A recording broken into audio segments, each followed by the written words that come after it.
다시 뵙게 돼서 반갑습니다. 옆에 있는 분들과 벌써 인사하셨겠지만 다시 한번 반갑습니다. 잘 오셨습니다. 하고 두루두루 앞뒤에 있는 분들과도요.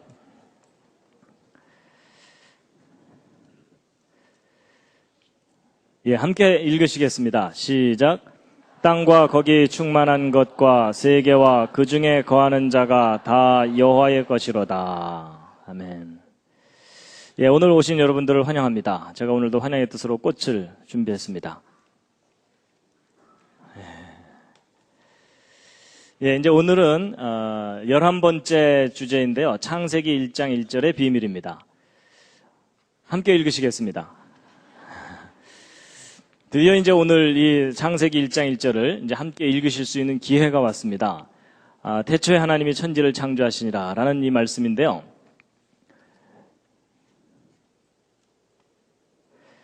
시편 19편 7절에 보면 여호와의 율법이 완전하다라는 말씀이 있는데 함께 읽으시겠습니다. 시작. 여호와의 율법은 완전하여 영혼을 소성케 하고 여호와의 증거는 확실하여 우둔한 자로 지혜롭게 하며. 영어 단어 중에 ignorance라는 단어가 있는데 잘못이 없다 이런 기본적인 뜻이 있는데 이것이 이제 성경에 적용될 때는 성경의 내용이 오류가 없다 이런 뜻으로 쓰입니다. 그 내용도 오류가 없을 뿐만 아니라 이제 그 기록의 보존성에 관해서도 이제 오류가 없는 것인데요. 보통 이제 기독교인들은 성경이 인간의 지혜로 꾸며낸 기록이 아니고 창조자 하나님이 인간에게 주신 거룩한 말씀이다 이렇게 믿고 있고 1.1획도 틀리지 않는 완전한 말씀이다라고 고백합니다. 그렇죠. 근데 이제 그렇게 우리가 이제 고백하지만 그렇다는 객관적인 증거가 뭐냐 이렇게 따지고 들면 별로 할 말이 없습니다. 너도 믿어봐 뭐 이러는 수밖에 없거든요. 근데 이제 오늘 창세기부터 시작되는 이 기록이 1.1획도 틀리지 않는 완전한 기록이라는 객관적이고 과학적인 증거를 오늘 소개해 드릴 겁니다. 하나님의 말씀이 정말 완전하다는 이제 증거를 소개해 드릴 텐데요. 그래서 이제 창세기 1장 1절의 비밀, 성경은 참으로 완전한 말씀인가 하는 내용인데, 오늘 내용도 조금 어렵습니다. 일단 수학이 나옵니다. 지금. 그래서 오늘 각오를 좀 하셔야 되는데요. 그래서 이제 처음부터 어려운 얘기를 바로 했다가는 금방 일어나서 가실 것 같아서 제가 좀 시원한, 멋있는 장면을 좀 보여드리도록 하겠습니다. 이제 곧 겨울이 오기 때문에 눈이 내릴 겁니다. 이 눈들, 온 세상이 하얗게 눈으로 덮이면 참 환상적인 모습을 우리에게 보여주는데, 여러분 이 언덕에 지금 눈이 쌓여 있는데, 이 언덕에 쌓여 있는 보물들이 보이십니까? 이게 맨눈으로는 잘 안 보이고요. 현미경으로 들여다보면 이 눈송이들이 기가 막힙니다.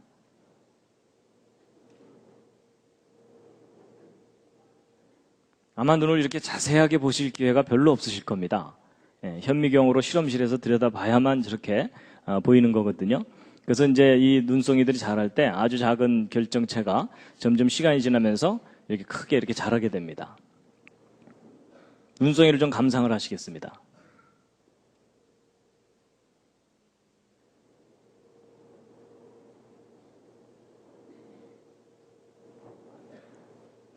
눈송이가 이렇게 아름다울 줄 모르셨죠? 기가 막힙니다. 그래서 제가요, 여름에 냉채, 하여튼 이렇게 접시에다가 저런 거 디자인해서 팔면 잘 팔릴 것 같은.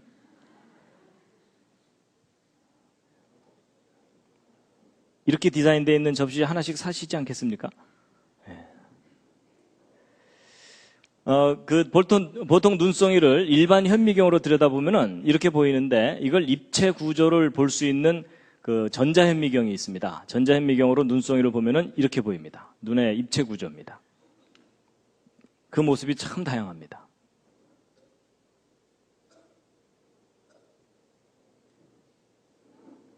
이건 꼭 장미꽃 비슷하죠? 쌀이눈 같은 거를 이렇게 단면을 보면 이렇게 되고요. 기하학적 모양도 있고요. 티테이블도 있습니다. 그리고 육각 쟁반도 있고 너무나 다양하게 결정체를 이루고 있습니다. 온갖 모양이 다 있고요. 무슨 먼지 비슷한 모양도 있고, 아이스크림 녹담한 것 같은 것도 있고요. 그래서 이 부분을 확대하면 이렇게 보이고, 이 부분을 확대하면 이렇게 보이고, 이걸 확대하면 이렇게 보이고.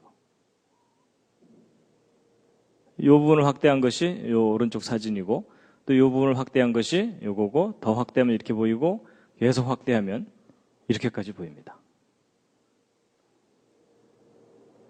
이건 가느다란 실에 눈꽃 같은 것이 핀 그런 것이죠.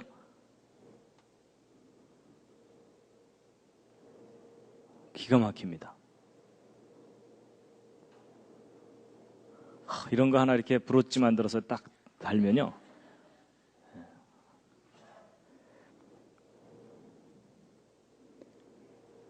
눈이 내리고 있습니다.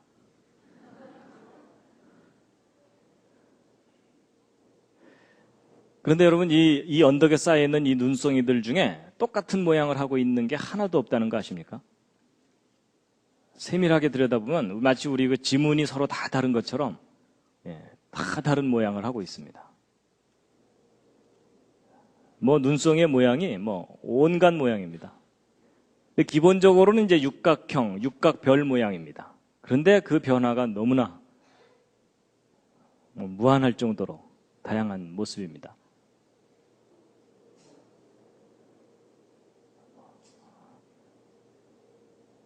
너무나 아름답죠.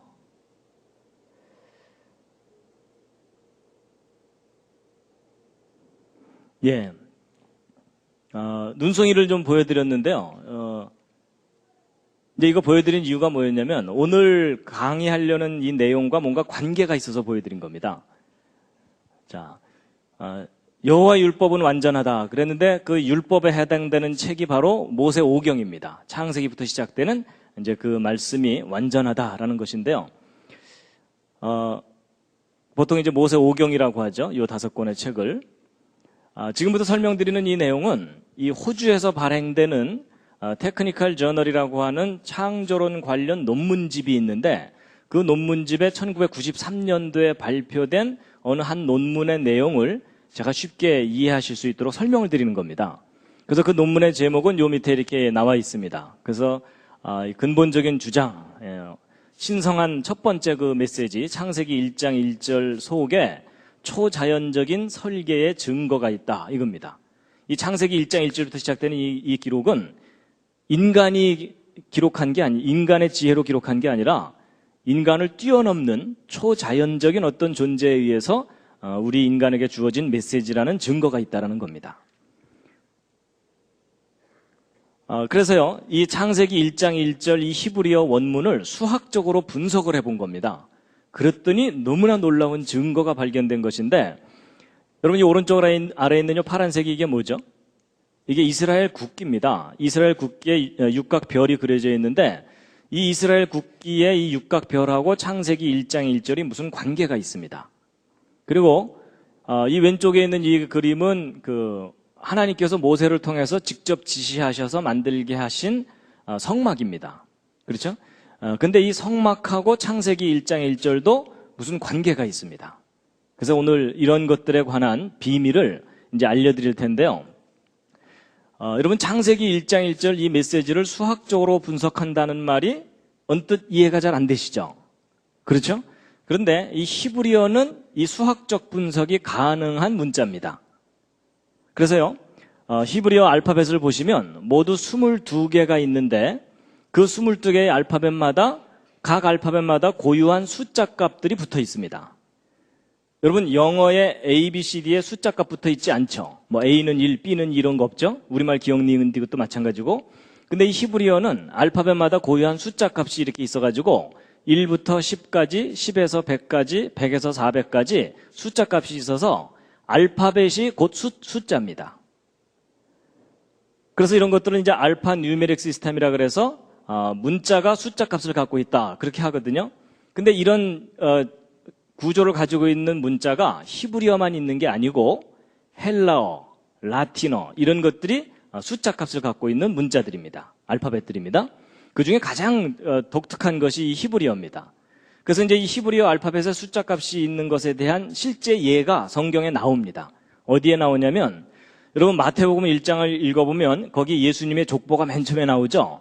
그래서 아브라함과 다윗의 자손 예수 그리스도의 세계라 이러면서 예수님의 족보가 쫙 나오는데 이제 보통 사람들이 성경 한번 마음 먹고 읽어보려고 그러다가 구약은 두껍고 신약부터 읽어보자 이러고서 신약을 딱 펼치는 순간 이 족보가 나오는 바람에 포기하는 경우가 참 많습니다. 그렇죠?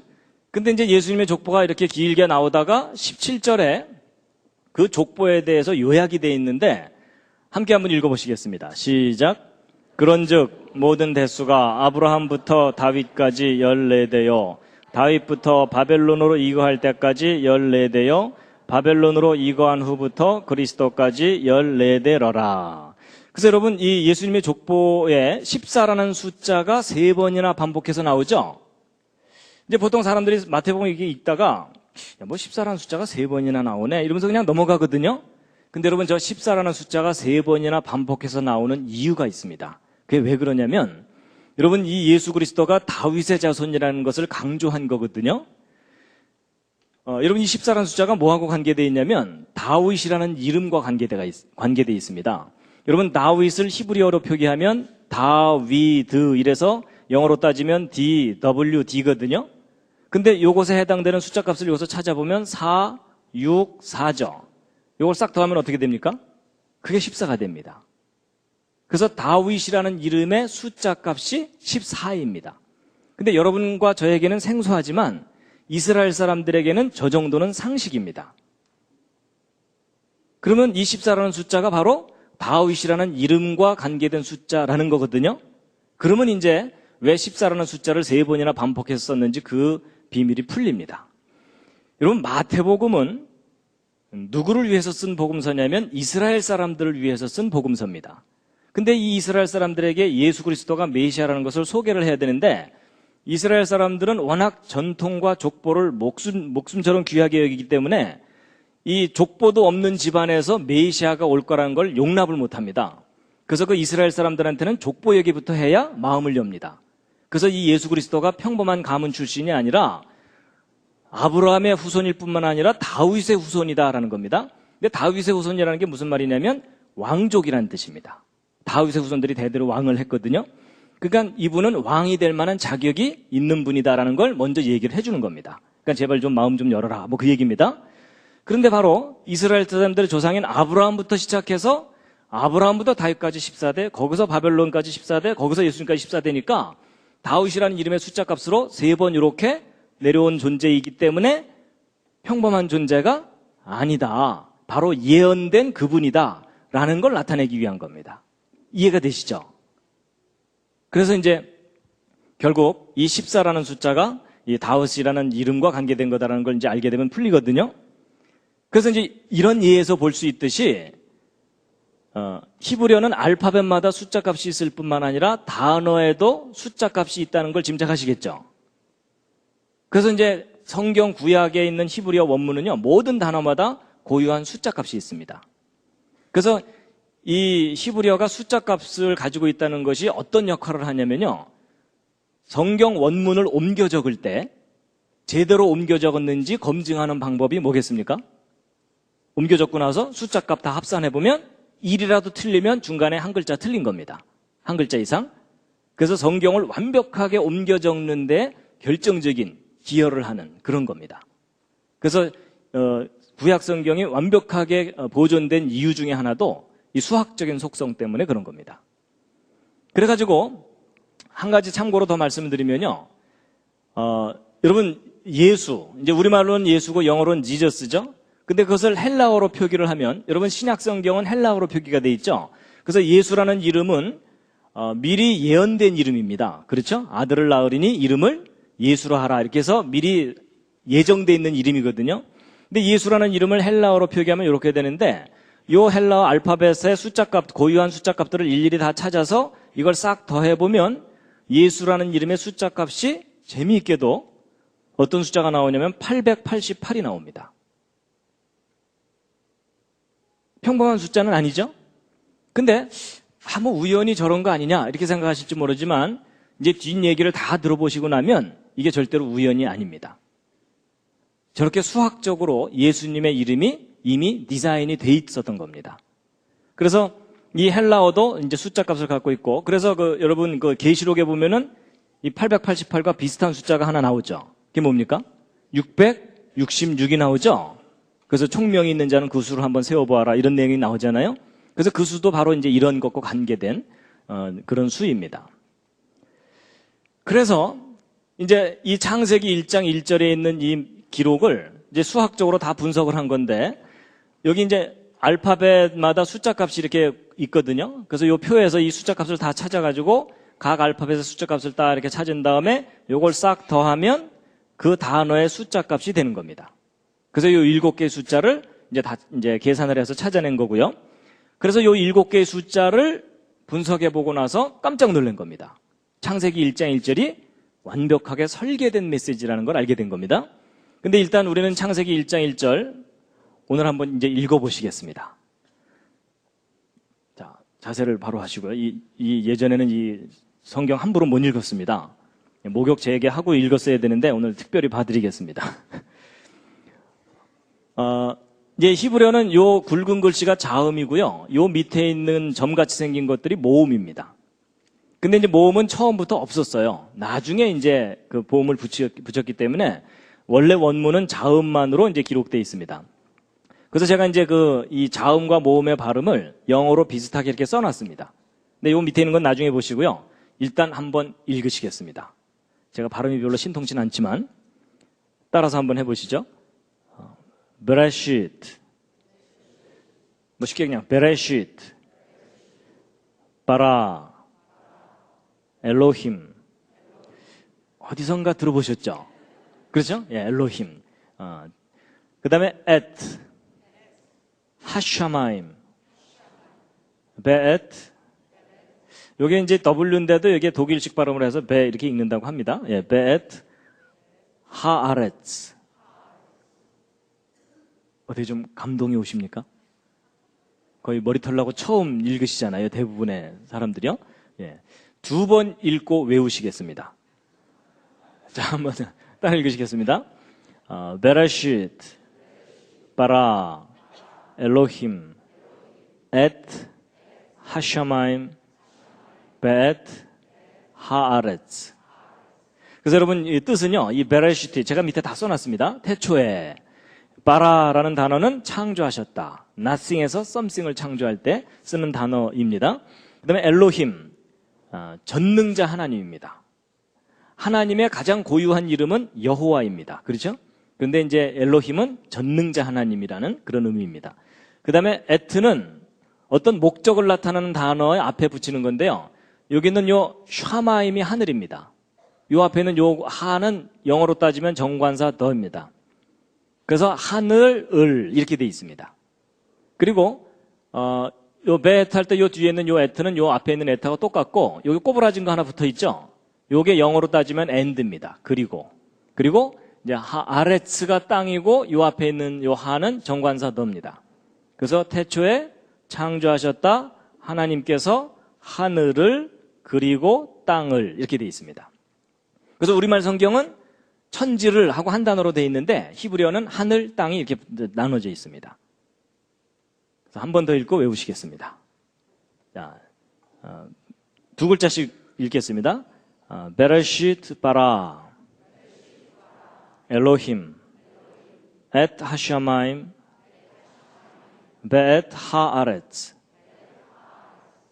자, 한번 읽어보시죠, 혼자서.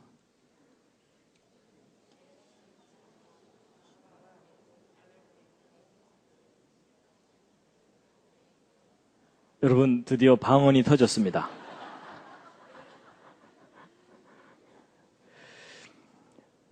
다 같이 한번 읽어보시겠습니다. 시작. 베레시트 바라 엘로힘 앳 하샤마임 베엣 하아렛. 예, 이제 바로 이제 이렇게 되는데요. 자, 여러분 이 창세기 1장 1절을 이게 이 숫자들을 수학적으로 분석한다라고 하면 이제 어떤 분들은 좀 저건 좀 이상하다 이런 생각이 드실 거예요. 뭐냐면 여러분 우리말 한글 맨 처음 훈민정음 창제됐을 때에도 사이시옷, 아레야 이런 거 있었죠. 근데 그게 중간에 없어졌잖아요. 근데 마치 그런 것처럼 이 히브리어 알파벳 22개도 원래 22개가 아니고 한 25개 됐는데 중간에 몇 개가 빠져나가거나 이러면은 이 숫자 값들이 다 틀려지게 되죠. 그럼 저 숫자 값들이 시대마다 자꾸 틀려진다면 이 창세기 1장 1절을 수학적으로 분석한다는 게 의미가 있겠어요? 없겠어요? 그게 의미가 없습니다. 그래서 우리가 이제 먼저 뭘 좀 확인해 봐야 되냐면 이 히브리어 알파벳 22개와 그 순서와 개수가 정말 변함이 없었는지 고유한 것인지를 확인 좀 해봐야 됩니다. 그래서 이제 그 확인을 좀 시켜드리면 이런 게 있습니다. 그러면 시편 111편 같은 경우 우리말 성경으로 읽으면 내용은 참 좋은데 번역을 해놨기 때문에 시의 운율이라든지 이 시적인 규칙성이 다 깨져 있습니다. 그렇죠? 그런데 이 시편 111편 원문을 보게 되면은 여러분 히브리어는 이제 시는 이렇게 행으로 돼 있잖아요. 근데 재미있는 것이 각 행의 첫 번째 단어의 첫 번째 알파벳을 쭉 따라가 보면 이게 무슨 순서냐면 히브리어의 알파벳 순서입니다. 그러니까 이게 삼행시를 지은 게 아니고 영어로 따지면 A로 시작되는 단어로 한 행, B로 시작되는 단어로 한 행, C로 시작되는 단어로 한 행, 이런 식으로 시를 지은 겁니다. 참 신기하죠? 근데 이런 시가 어쩌다 하나 있는 게 아니라 시편 속에 여러 편이 있습니다. 그래서 또 다른 시 중에 시편 34편 같은 경우는 아예 22절로 되어 있는데 이 히브리어 원문을 보면은 각 행의 첫 번째 알파벳을 쭉 따라가 보면 이게 히브리어 알파벳 순서입니다. 그래서 이 시편 중에 가장 독특한 시편이 시편 몇 편이냐면 여러분 시편 중에 제일 긴 시편이 있죠. 몇 편이죠? 119편이요. 그렇죠? 보통 성경 통독 한번 하려다가 시험 드는 곳이잖아요. 거기가. 에? 주여 비슷한 게 계속 지루하게 나오는데 계속 끝까지 읽어야 되겠사옵나이까? 건너뛰면 안 될까요? 뭐 이러면서 이제 그러는 부분이잖아요. 그래서 여러분 그 시편 119편을 우리말 성경으로 읽으면 내용은 참 좋아요. 그래서 예를 들어 뭐 청년이 무엇으로 그 행실을 깨끗게 하리까? 뭐 이렇게 쭉 나오는 좋은 내용이거든요. 근데 이미 번역을 해놨기 때문에 시적 규칙성이 깨져 있어요. 굳이 우리말 성경에서 규칙을 하나 찾자면 동그라미가 일정한 간격으로 있다. 이것밖에는 없어요. 그런데 여러분 이 동그라미가 일정한 간격으로 있는 이유가 있습니다. 그게 왜 그러냐면 히브리어 원문을 보면 어떻게 돼 있냐면 여러분 1절부터 8절까지 맨 처음 첫 번째 알파벳이 다 똑같죠. 그러니까 영어로 따지면 A로 시작되는 단어로 8행을 시를 짓고 B로 시작되는 단어로 8행을 시를 지은 거예요. 이런 식으로 시를 지은 게 시편 119편입니다. 그래가지고 앞에만 보여드리면 아니라 그럴까봐 뒤까지 다 확인시켜드리면요. 알렙, 베트, 김멀, 달레, 해, 와우, 자인 이래가지고 시편 119편이 계속 8행씩 쫙 되어 있습니다. 근데 이렇게 계속 보여드리면 어떤 분들이요. 야, 내가 히브리어 모른다고 좀 똑같은 거 계속 보여주는 거 아니냐. 뭐 이런 분들이 가끔 계시더라고요. 근데 이제 그게 아니라 이렇게 해갖고 맨 마지막 타우까지 해가지고 8행씩 22개. 그래서 176절입니다. 그래서 시편 119편이 176절인 이유가 바로 이런 구조이기 때문에 그렇습니다. 그래서 이 시편 119편은요. 각 행마다 어떤 단어가 꼬박꼬박 하나씩 들어있냐면 말씀과 관계된 단어가 꼬박꼬박 들어있습니다. 그래서 말씀, 율례, 계명, 법도, 규례 이런 단어가 그래서 시편 119편은 하나님의 말씀을 찬양한 시입니다. 그래서 이제 바로 이런 시들이 지금 보여드린 이런 시들이 한 3,000년 전쯤에 지어진 시들입니다. 근데 3,000년 전에 알파벳 개수와 순서하고 지금 현재 알파벳 개수와 순서가 똑같습니다. 그러니까 아까 말씀드린 대로 이 창세기 1장 1절 히브리어 원문을 수학적으로 분석하는 일이 의미가 있을 수 있겠죠. 예. 그래서 이제 결국 이 창세기 1장 1절에는 이 숫자들을 분석을 한 건데요. 일단 여러분 단어마다 숫자 값이 있다면 창세기 1장 1절 전체 문장도 숫자 값이 있겠죠. 그 숫자 값은 요 7개의 숫자를 싹 더하시면 됩니다.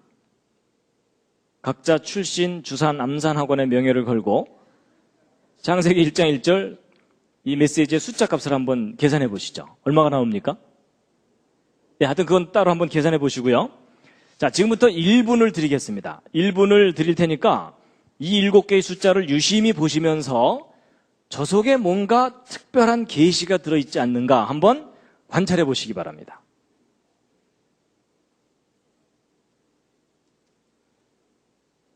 저 7개의 숫자 속에 너무나 놀라운 비밀이 들어있습니다.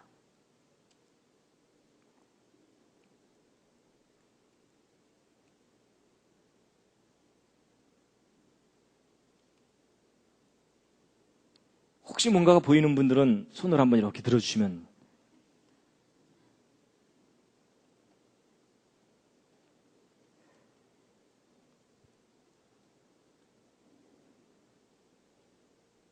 뭐가 좀 보이십니까? 예, 뭐 한 분이 손을 살짝 드주셨는데요. 자,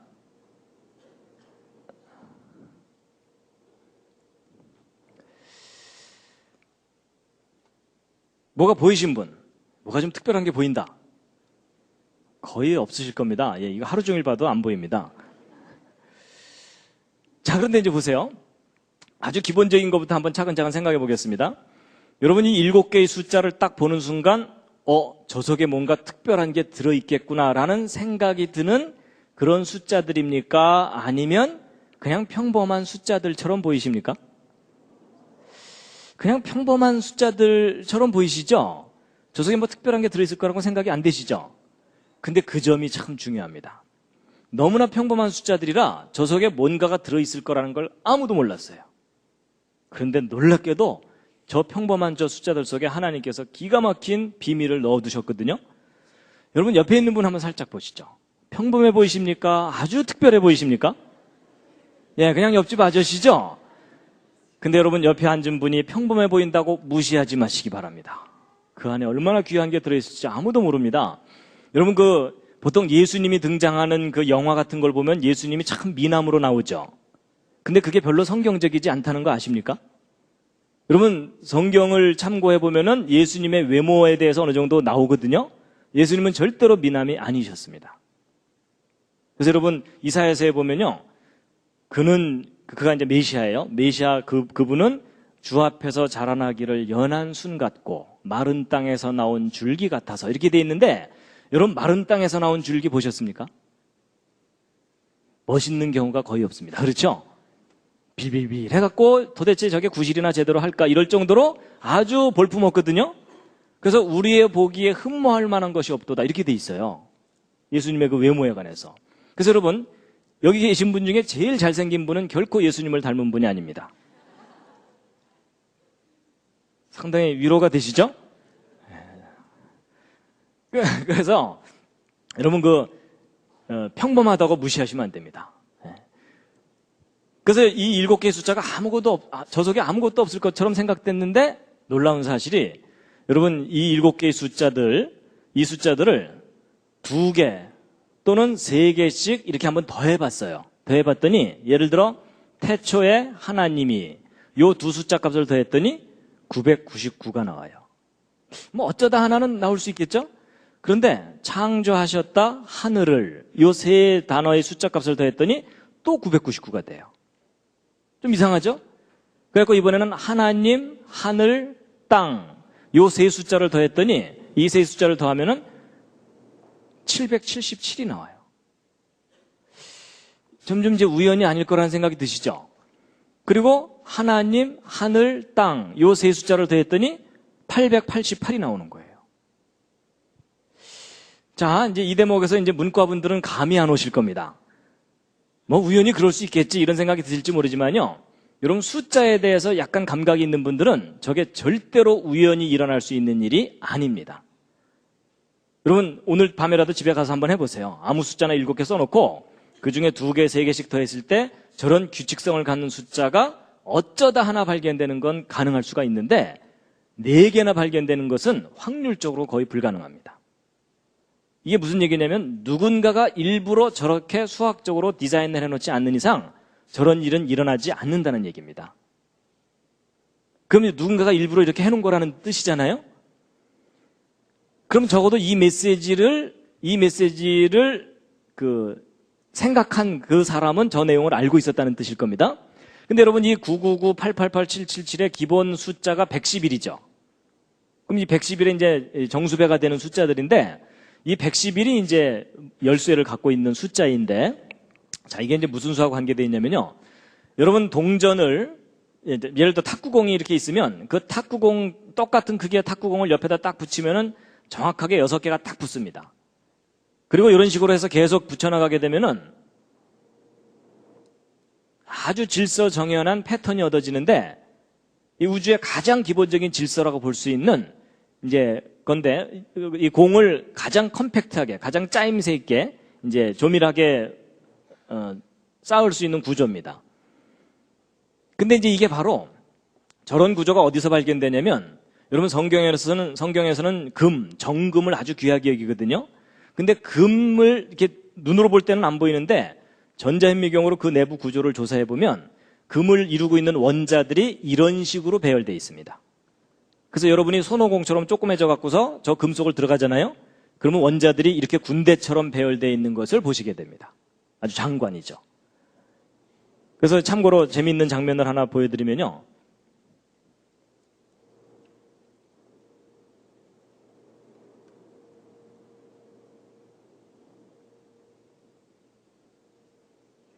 여러분, 이게 이제 금 원자 배열이거든요.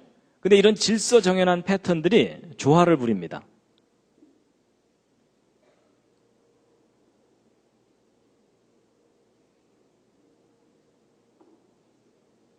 매직입니다.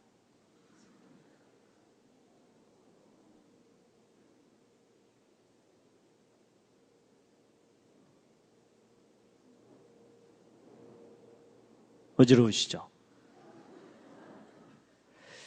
이런 아주 질서 있는 패턴들이 서로 간섭을 하면서 또 다른 무늬를 만들어내는 이런 걸 간섭 무늬라고 하거든요. 그래서 여러분, 하나님이 창조하신 이 질서 있는 세계가, 이 질서가 또 조화를 부리고 이렇게 돼 있습니다. 그래서 하나님이 창조하신 세계 참 신기한 세상인데요. 그런데 이제 여러분, 이 질서 정연한 이 패턴 속에 숨어 있는 별이 있습니다. 그 별이 무슨 별이냐면 바로 다윗의 별입니다. 육각별이 들어있거든요. 그래서 이 파란색으로 된 제일 작은 별, 그 다음 노란색으로 된 그 다음 큰 별, 빨간색으로 된 세 번째 다윗별, 이렇게 있는데, 이런 다윗별들이요, 바로 이스라엘 국기에 있는 그 육각별이잖아요. 자, 이제 이 육각별이 무슨 의미를 가지고 있는 건지 보실 텐데요. 여러분, 이 맨 첫 번째 다윗별을 이룰 수 있는 동그라미 개수가 모두 몇 개냐면, 이게 세어보시면은 이게 모두 13개입니다. 그래서 13이라는 숫자는 첫 번째 다윗별을 만드는 숫자다라고 기억을 좀 해두시기 바랍니다. 그럼 이제 하나 더 큰 다윗별은 그럼 얼마냐? 하나 더 큰 다윗별은 37입니다. 37개가 있어야 두 번째 다윗별을 만들고, 그 다음에 또 하나 더 큰 다윗별이 뭐냐면 세 번째 다윗별이 바로 73입니다. 그래서 13, 37, 73이라는 이런 숫자들은 다윗의 별을 만들 수 있는 숫자. 그래서 보통 그 도형을 수학적으로 연구하는 사람들이 도형수라고 하는 수입니다. 특히 이제 육각별을 만드는 수, 이래서 이렇게 얘기합니다. 그래서 이 숫자들을 좀 기억을 해 두시면요. 지금 이 두 번째 다윗별의 숫자가 37이라 그랬죠. 근데 이제 보세요. 아까 나왔던 이 111이 어떤 수냐면, 두 번째 다윗별 37을 3개를 더하면 얼마가 나옵니까? 37을 3번 더하면? 그게 바로 111입니다.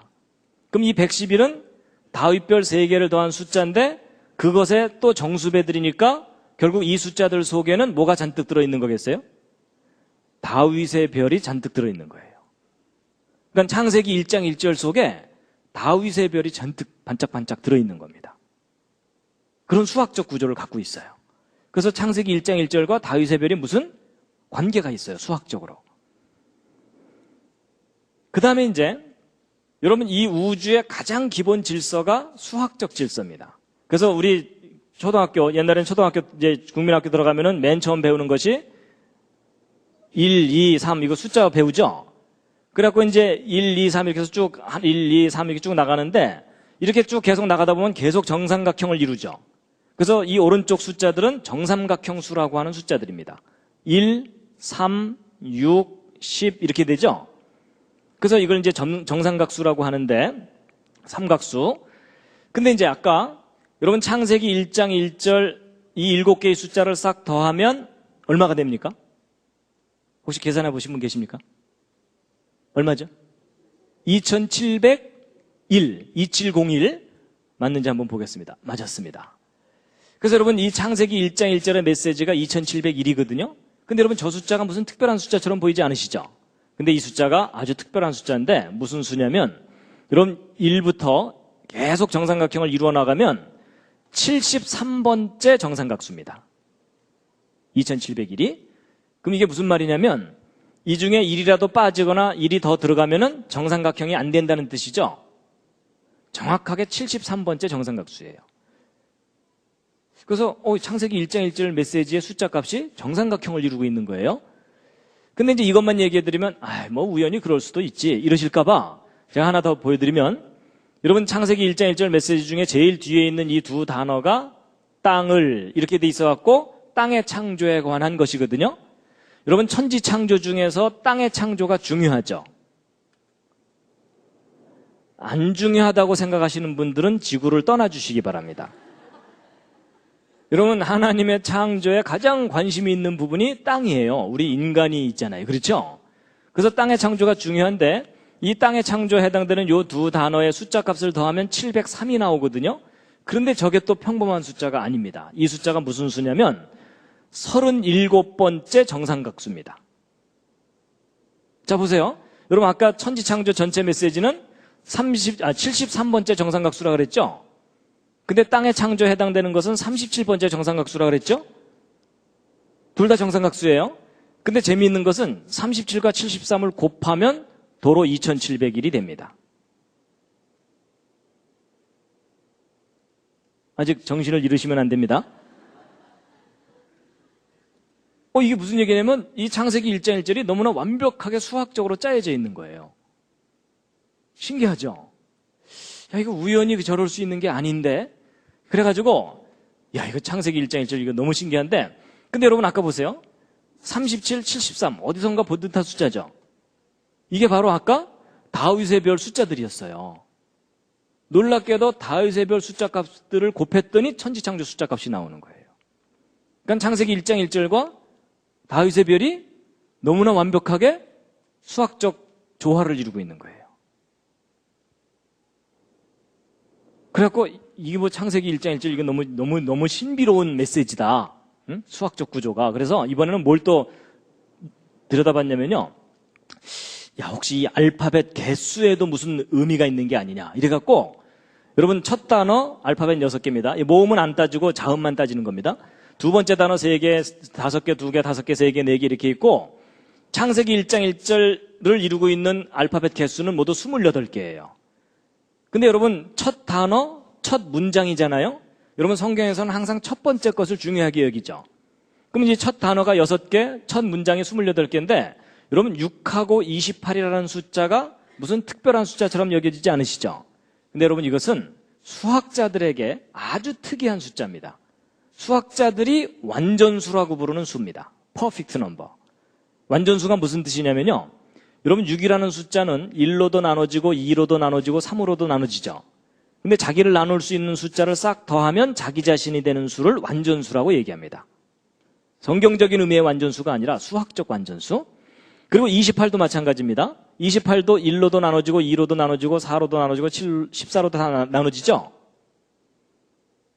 이 말이 잘 이해가 안 가시는 분들은 회개하셔야 됩니다. 분명히 학창시절에 심히 조르신 겁니다. 그런데 자기를 나눌 수 있는 숫자를 싹 더하면 자기 자신이 되는 수예요. 이런 걸 완전수라 그래요. 근데 희한하게도 첫 번째 단어의 알파벳 개수와 첫 문장의 알파벳 개수가 둘 다 완전수인 거예요. 그래서 이제 6도 완전수고 28도 완전수니까 어떤 분들도 생각하기를 이게 자주 있는가 보다. 50쯤에도 완전수가 또 있고 100쯤에도 또 있고 자주 있나? 아닙니다. 여러분 이런 놀라운 특징을 가진 완전수는 1부터 3천만까지 3천만 개의 숫자 중에 4개밖에 없습니다. 그 중에 첫 번째 완전수가 첫 단어의 알파벳 개수, 두 번째 완전수가 첫 문장의 알파벳 개수인 것도 우연일 수도 있겠지만 지금까지 상황으로 봐서 이제 또 우연이 아닐 가능성이 높죠? 누가 일부러 이렇게 한 거라는 거예요.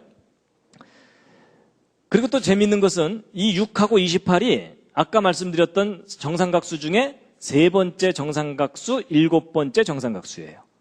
그러니까 얘네들은 완전수이면서 정삼각수이기까지 한 거예요. 근데 여러분 아까부터 이상하게 3이라는 수하고 7이라는 숫자가 좀 자주 나오죠. 그래서 창세기 1장 1절을 보면은 희한하게도 이 다윗의 별과 관계된 숫자들의 완벽한 조화를 이루고 있어요. 잠시 기지개 한번 켜시겠습니다. 지금 상당히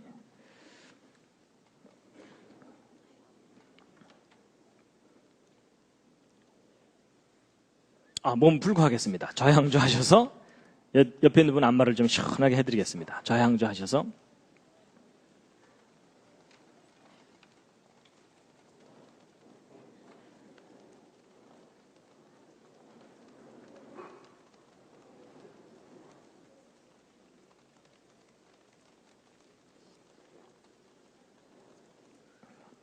혼자 계신 분들은 혼자서라도 좀 이렇게 팔을 좀 이렇게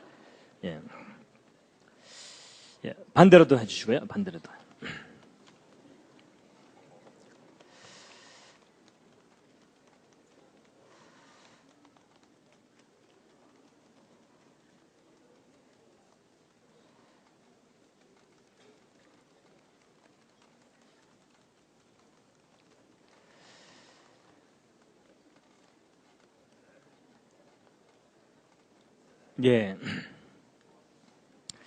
그 숫자만 나오면 아무 생각이 없어지는 분들은 오늘 너무 무리하지 마시고요. 그냥 졸다깨다 그냥 이렇게 감상만 하셔도 됩니다. 오늘은 하여튼 제 강의 이 후반부는요, 아무래도 이과분들을 위한 강의입니다. 그동안 널리 소외됐던 그분들에게 이제 성경의 놀라운 비밀을 알려드리는 건데요. 자, 보세요. 여러분, 이 세 번째 다윗별 73하고 이 두 번째 다윗별 37과의 관계가 또 어떤 면이 있냐면 이런 게 있습니다. 여러분, 이 세 번째 다윗별 가운데 정육각형 하나 들어있죠. 그럼 이 정육각형을 똑 떼어내면 이게 바로 32번째 다윗별하고 숫자가 똑같습니다. 무슨 말이냐면 이 가장자리에 있는 걸 하나 딱 떼어서 여기로 싹 돌려놓으면 두 번째 다윗별이 돼버리죠. 그러니까 큰 다윗별 안에 작은 다윗별이 정육각형으로 들어있는 거예요. 이게 37입니다. 그래서 요 두 다윗별의 숫자 값을 곱하면 천지창조 숫자 값이 나오죠? 그런데 요 두 번째 다윗별 안에도 정육각형이 하나 들어있죠? 요거 똑 떼어내면 요게 얼마냐면 요게 19입니다. 근데 재밌는 건 요 두 숫자를 곱하면 아까 그 땅의 창조 숫자 값이 나옵니다. 희한하죠? 그리고 요거보다 하나 작은 다윗별이 13이고 또 요 안에 있는 정육각형이 7이거든요.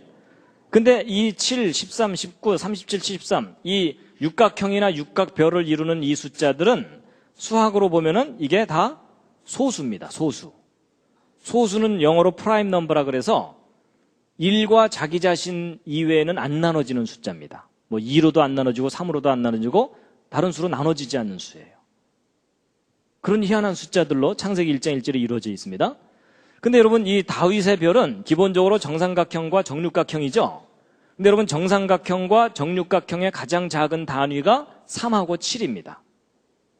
근데 여러분, 성경에서 3이라는 숫자가 기본적으로 상징하는 것이 뭐죠? 하나님의 신성에 관한 수입니다. 그렇죠? 성부, 성자, 성령. 7은 기본적으로 무슨 의미가 있죠? 하나님의 천지창조수입니다. 그렇죠? 6일 동안 창조하시고 하루를 쉬셨죠? 그래서 이 두 숫자가 뭐냐면 하나님의 천지창조, 이렇게 풀이될 수 있는 숫자거든요. 근데 여러분, 아까 37, 73이 다 3하고 7로 이루어진 수들이잖아요. 그렇죠? 하나님의 천지창조와 관계된 수들입니다. 그래서 여러분, 우리가 살고 있는 이 물리적인 우주는 기본적으로 시간과 공간과 물질이라는 것으로 이루어져 있습니다. 그런데 그 시간은 과거, 현재, 미래라는 속성이 있고 공간은 X, Y, Z 세 축이 있어야만 표현이 가능합니다. 그래서 3차원이라 그러죠. 그 다음에 물질은 기본적으로 고체, 액체, 기체가 세 가지 형태가 있거든요.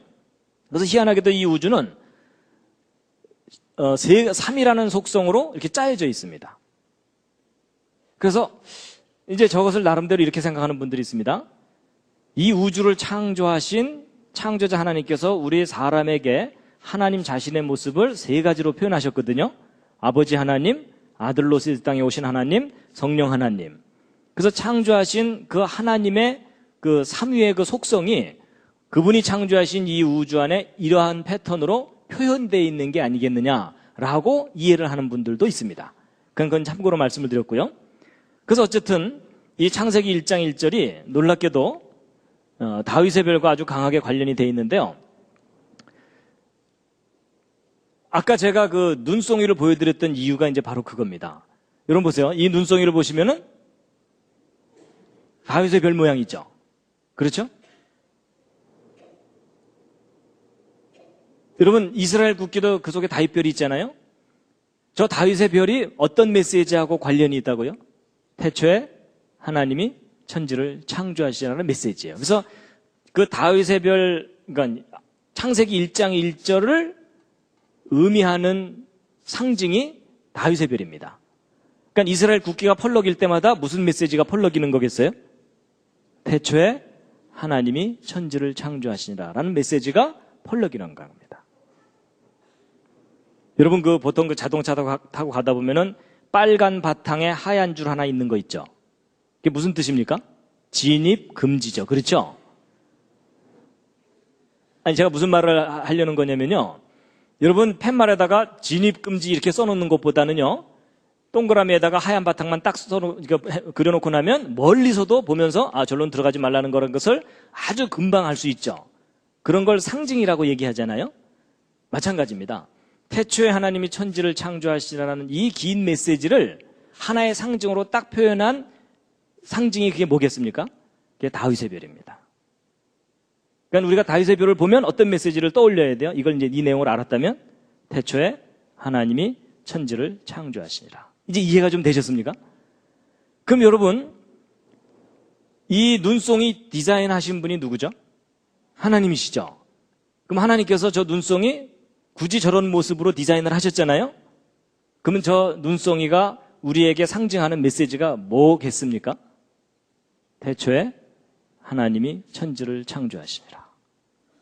그럼 여러분 겨울에 하늘에서 눈이 내릴 때마다 뭐가 내려오는 거겠어요? 하늘에서 엄청난 메시지가 펑펑 내려오는 거예요.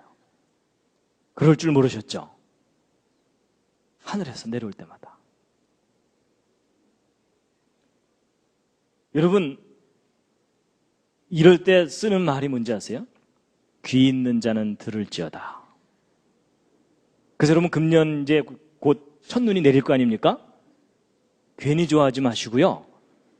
첫눈이 내릴 때 하늘에서 무슨 메시지가 펑펑 내리겠어요? 태초에 하나님이 천지를 창조하시니라. 그 메시지가 하늘에서 내려오는 겁니다. 여러분 하나님께서 눈송이 만드시면서 얘네들이 왜 자꾸 육각형만 되냐 뭐 이러셨을까요?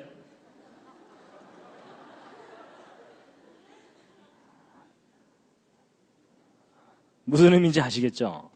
여러분 하나님께서 다 저렇게 여러분 참새 한 마리도 하나님의 뜻이 아니면 땅에 안 떨어진다고 되어 있거든요. 모든 것에는 다 하나님께서 이유를 두셨고 의미를 두셨어요. 눈송이도 그냥 대충 이게 뭐 멋있어 보이네 이러면서 만드신 게 아니라는 얘기입니다. 위대하신 하나님의 창조물입니다. 그래서 보세요. 하늘에서 엄청난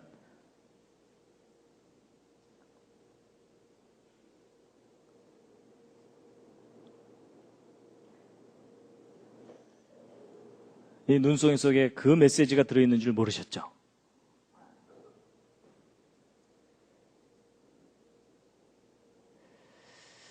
자, 그래서 이제 근데, 자, 여기서 이제, 한 가지 이제 꼭 말씀드리고 넘어가야 될 게 하나 있습니다. 뭐냐면, 제가 이제 창세기 1장 1절을 이렇게 막 수학적으로 막 이렇게 설명을 드리면 어떤 분들은요, 좀 부정적인 생각을 하더라고요.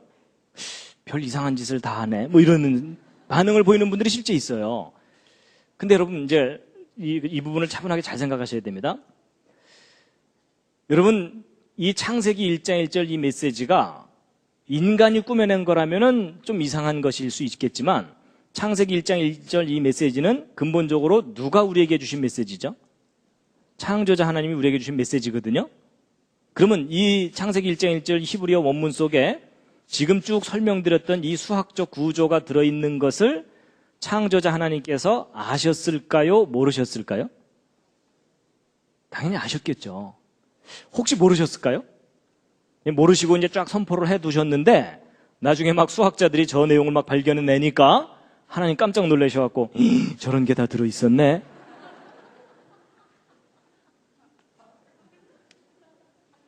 여러분 그 상황은 아니죠. 맞죠? 여러분 만약에 하나님이 모르셨다면은 하나님은 기본적으로 전능하신 분이 아니에요. 전지전능하신 분이 아닌 거예요. 그렇죠? 여러분 하나님이 의도하지 않으셨는데 또 저런 구조가 있을 수 있을까요? 아니죠. 여러분 바로 그 점을 놓치시면 안 됩니다. 여러분 우리가 차분하게 생각해보면 하나님이 아시는 정도가 아니고 저거 누가 디자인하셨겠습니까? 창조자 하나님께서 하신 일입니다. 그걸 오늘날 수학을 하는 사람들이 발견해낸 것일 뿐이고요. 그럼 우리가 이상하다고 생각할 게 아니라 왜 하나님께서 저렇게 해놓으셨을까를 이제 깨달아야만 됩니다. 맞죠? 예. 왜냐면요, 제가 이런 부분을 안 짚어드리고 제가 어디 가서 강의를 해드렸더니 저거 이단 아니요? 뭐 이러시더라고요. 그래서 이게 잘못하면 오해를 할 수가 있겠구나 싶어서 가장 기본적인 부분을 이제 짚어드린 겁니다. 예. 여러분 하나님이 의도하지 않으셨는데 저런 게 들어있을 수가 없습니다. 조작한다고 저렇게 들어가 있는 게 아닙니다. 조작한다고는 안 됩니다.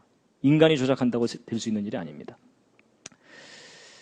자, 그런데 이제 시작입니다. 하여튼 오늘 일찍 집에 돌아가시기는 틀렸습니다. 포기하시고요. 저하고 아예 오늘 이 내용을 끝내고 가셔야 됩니다. 여러분 이 세 번째 다윗별과 두 번째 다윗별 사이의 그 도형적인 관계인데요. 특히 이 두 번째 다윗별 숫자인 37이 참 신기합니다. 육각별도 이루고 있지만 아까 육각형도 이룬다 그랬죠? 그리고 이 팔각형도 37입니다. 여러분 하나의 숫자가 세 가지 도형을 만들거든요. 여러분 하나의 숫자가 한 가지 도형을 이루는 것도 영광인데 세 가지나 이루니까 얼마나 특이해요. 그렇죠? 여러분 숫자들끼리 모여갖고 나는 사각형이다, 나는 삼각형이다 이러는데 어느 숫자는 난 아무것도 아니다 이러면 얼마나 쓸쓸해요. 그렇죠? 근데 이 37은 세 개나 이루어요. 그래서 이걸 수학하는 도형을 연구하는 사람들이 삼형수라고 얘기합니다. 이게 형수가 세 사람이 있다 이런 뜻이 아닙니다. 세 가지 도형을 만들 수 있는 숫자다. 그래서 아주 특이하게 여기는데 특히 여러분 그 수학에서 그 숫자를 갖고 이렇게 장난을 치는 일이 있거든요. 숫자의 조화를 이렇게 풀고 그럴 때 중요하게 사용되는 숫자가 37입니다. 근데 이제 37과 73의 도형적인 관계는요. 이 37에다가 테두리를 쫙 두르면 큰 다윗별이 되고 이 육각형에다가 66에 36을 딱 두르면은 이 큰 다윗별이 되거든요.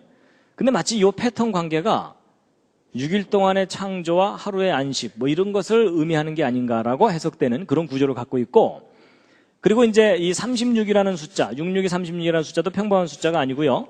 여러분 66이 36이니까 정사각형 수죠. 그러면서도 또 얘는 8번째 정삼각수예요. 그러니까 이런 걸 이형수라 그래요. 바이피규러인 넘버라고. 그리고 요 밑에는 이제 아래쪽 사이클이고 그 밑에도 또 이렇게 돼 있어갖고 여러분 37 안에 19 들어있다 그랬잖아요. 요 두 숫자 곱하면 703 땅의 창조 숫자 나오고 그 다음 37보다 하나 작은 다윗별이 13이고 19보다도 하나 작은 육각형이 7인데 13하고 7을 곱하면 91이 나오는데 이 91도 정육각형 숫자고 이 90, 여러분 아까 그 37 뒤집은 게 73이었죠. 그러면 이 19를 뒤집은 게 91이죠. 근데 이 19도 육각수인데 91도 육각수예요. 그냥 완벽하게 조화를 이루는 숫자들로 짜여져 있고 그 다음에 37과 13을 연결시켜주는 수가 24고 19와 7을 연결시켜주는 수가 12거든요. 근데 여러분 24가 10이라는 숫자도 평범한 숫자가 아니고 저게 성경과 관계된 수들입니다. 저게 구약과 신약에서 공통적으로 나오는 수들이에요. 여러분 12는 구약에서는 뭐가 떠오르세요? 이스라엘의 12지파. 이게 하나님을 섬기는 숫자들입니다. 이게 하나님을 섬기는 사람들에 관한 수인데 12지파. 그 다음에 신약에서는 뭐죠? 예수님의 12제자. 그 다음에 24는 구약에도 나오고 신약에도 나오는데 신약에서는 요한계시록에 하늘나라의 장로가 몇 명이죠? 24장로죠. 그 다음에 구약에서는 이 24가 뭐하고 관계 있죠? 제사장. 여러분 다윗왕 말기에 제사제도를 정비하는데 제사장 팀을 모두 몇 팀을 만들어요? 24팀을 만듭니다. 그래서 24 반열 이렇게 얘기하거든요. 이게 다 하나님을 섬기는 사람들에 관한 숫자들이에요. 그리고 이제 요 밑에 이렇게 있고요. 그래가지고 이제 야 이거 창세기 1장 1절 정말 신기하다 이래가지고 이번엔 뭘 조사해봤냐면 창세기 1장 1절 이 메시지에 맨 가장자리 울타리 숫자를 세어봤어요. 맨 가장자리. 그랬더니 이게 얼마냐면은 71을 3번 더하기 때문에 216이 나와요. 그러니까 이 가장자리 숫자를 쭉 더하면. 근데 여러분 저 216이라는 숫자가 또 평범한 숫자가 아닙니다. 이 216이라는 숫자는 무슨 수냐면 6 곱하기 6 곱하기 6. 그래서 6의 3승 숫자예요. 큐브 넘버라고 하거든요, 영어로. 근데 이 3승이라는 건 무슨 말이냐면은 정육면체 부피 구할 때 3승하죠. 그게 정육면체 수예요. 그래서 창세기 1장 1절이 정육면체 숫자 값으로 둘러싸여 있는데 그럼 이 정육면체가 성경과 무슨 관계가 있느냐? 있습니다. 여러분 창세기 1장 1절부터 계시록까지 성경 전체를 조사해보면 정육면체가 몇 군데 등장하거든요. 근데 그 정육면체가 다 어떤 장소냐면 거룩한 장소예요. 그래서 여러분 이 출애굽기에 보면은 창조자 하나님께서 모세를 통해서 성막을 만들게 하시잖아요. 근데 이 성막을 보시면 이 앞에 커튼을 열고 들어가면 거기가 성소입니다. 근데 그 안쪽에 밀실이 또 하나 있죠. 거길 뭐라 그럽니까? 지성소, 지극히 성스러운 장소, the most holy place거든요. 그래서 여러분 이 성소나 지성소는 아무나 못 들어가죠. 저 지성소는 또 누구만 들어가요? 대제사장이 속죄일 날 흰옷을 입고 들어가요. 그렇죠? 그래갖고 하나님과 만나는 그런 곳인데 요 지성소 있죠? 출애굽기에 나오는 대로 성막을 만들잖아요. 저 지성소 내부 구조가 어떤 모양이냐면 정육면체 모양입니다. 출애굽기를 읽으면 직접은 안 표현되어 있어요. 근데 출애굽기에 나오는 그대로 만들고 나면 정육면체예요. 그 내부가. 지성소가. 근데 거기만 그런 게 아니라 열왕기상에 보면은 솔로몬이 제대로 된 건물로 된 성전을 짓죠. 그 건물로 된 성전의 지성소도 정육면체예요. 그런가 하면 요한계시록에 보면 지금 현재 땅에 있는 예루살렘 말고 하늘에 있는 예루살렘이 있는데 거기에는 직접 가로 세로 높이가 나오거든요. 성경에 기록되어 있는데 정육면체입니다. 그래서 성경에서 일관성 있게 정육면체가 다 어떤 장소냐면 거룩한 장소예요. 근데 그 거룩한 장소를 상징하는 정육면체의 숫자 값으로 창세기 1장 1절이 둘러싸여 있는 것도 우연일 수도 있겠지만 이제 더 이상 우연이 아니에요. 그렇죠? 그렇다면 무슨 말이냐면 이 말씀이 거룩한 말씀이다 라는 뜻입니다. 그 다음에 이제 창세기 1장 1절 속에 무슨 수가 들어있냐면요. 여러분 천지창조 이 전체 중에 땅의 창조가 중요하다 그랬잖아요. 근데 땅의 창조에 해당되는 703이라는 숫자를 빼고 나면 나머지 5개의 숫자 값이 얼마냐면 1998입니다.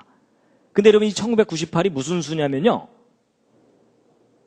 666을 3번 더한 숫자입니다. 여러분 드디어 666이 나왔습니다. 무섭죠?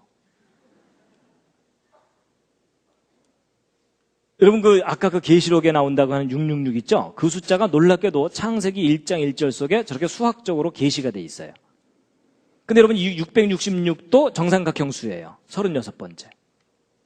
그래서 이 땅의 창조 703을 가운데다가 두고 나면 666이 이 땅을 포유하고 있는 듯한 모습을 하고 있어요. 그래서 저게 도대체 무슨 의미일까라는 것을 나름대로 이제 분석한 분들이 뭐라고 이제 생각하고 있냐면 여러분 성경 전체 스토리를 이해하면 뭐가 나오냐면 창조자 하나님께서 이 우주를 창조하실 때 천사들도 만드셨어요. 근데 그 천사들 중에 하나님께 반역하고 쫓겨난 천사가 있죠. 그 대장이 누구죠? 루시퍼예요. 근데 그 루시퍼가 쫓겨나요. 쫓겨나는데 하나님께서 곧바로 멸하지 않으시고 마지막 심판 때까지 유예 기간을 주세요. 그래서 그 쫓겨난 타락한 천사들이 하늘에서 쫓겨내려와서 성경을 보면 어디에서 권세를 잡고 있다고 표현되어 있을까요? 공중 권세 잡은 자들이라고 되어 있어요. 여러분 하나님 하늘에 계시고요. 물론 그건 공간적인 하늘은 아니지만 하늘로 표현하잖아요. 그리고 우리 인간과 생명체들은 땅에 있죠. 하늘과 땅 사이에 중간에 하늘이 있잖아요. 중간 하늘이. 근데 이 공중 권세 잡은 자들이 여러분 하늘과 땅 사이에 커뮤니케이션을 해야 되잖아요. 서로 교통을 해야 되죠. 근데 그것을 중간에 가로막고 있는 존재가 바로 어둠의 세력들이에요. 그렇죠? 근데 마치 이 땅에 있는 우리를 둘러싸고서 하늘과의 교통을 방해하고 있는 듯한 패턴으로 이렇게 짜여져 있는 거예요. 그래서 이 666이라는 수가 계시록에만 나오는 줄 알았는데 아예 그냥 창세기 1장 1절 속에 있어요. 근데 여러분 이 666도 정삼각형인 것이 조금 이상하죠. 여러분 아까 정삼각수, 삼각, 3 이런 수는 하나님의 신성과 관계된 수라 그랬잖아요. 그렇죠? 그런데 이제 이런 차이가 있습니다. 이건 물론 이제 십진수적인 속성인데 여러분 천지 창조라든지 땅의 창조와 관계된 숫자들은요. 그것을 이루고 있는 요 컴포넌트 숫자들을 더해보면 3하고 7을 더하면 얼마죠? 10이고 703 더해도 10이고 2701 더해도 10이고 73 더해도 10이죠. 다 10 그러니까 이게 완전수예요. 근데 여러분 이 666과 관계된 이 숫자들은요. 여러분 이게 666은 36번째 삼각수거든요. 여러분 3하고 6 더하면 얼마입니까? 9죠. 666 더하면 어떻게 돼요? 그 666 더해도 18인데 이거 1하고 8을 다시 더하면 또 9가 되죠. 그 다음에 1998도 보세요. 1998 더하면 27이거든요. 근데 2하고 7을 또 더하면 어떻게 돼요? 또 9가 되죠. 항상 9가 돼요. 근데 이제 여러분 그 신학의 한 분야 중에 뭐가 있냐면 수신학이라는 게 있어요. 세오마틱이라 그래가지고 성경에 나오는 수에 관한 비밀을 푸는 학문이에요. 이제 그게 조금 너무 잘못 가면은 뭐 1.5단, 2단 이렇게 되지만 여러분 오늘 내용을 잘 들어보시면 알지만 하나님께서 이 우주를 수학적으로 건설을 하셨어요. 그래서 수학적인 비밀을 많이 넣어두셨거든요. 근데 이 성경에서 모든 숫자가 의미를 갖고 있지는 않지만 반복적으로 나오는 공통된 수들은 의미를 갖고 있어요. 그래서 여러분 1, 2, 3, 4 이게 기본수 중에서 3은 아까 하나님의 신성과 관계된 수라고 그랬죠. 그래서 4는 땅의 수 또는 고난의 수 이렇게 이야기를 해요. 그래서 여러분 40일 금식기도 40년 광야 생활 400년 노예 생활 그게 다 4자로 시작되잖아요. 그렇죠? 그래서 그 인간이 땅에서 고난을 받는 것과 관계된 거라고 보고 있고요.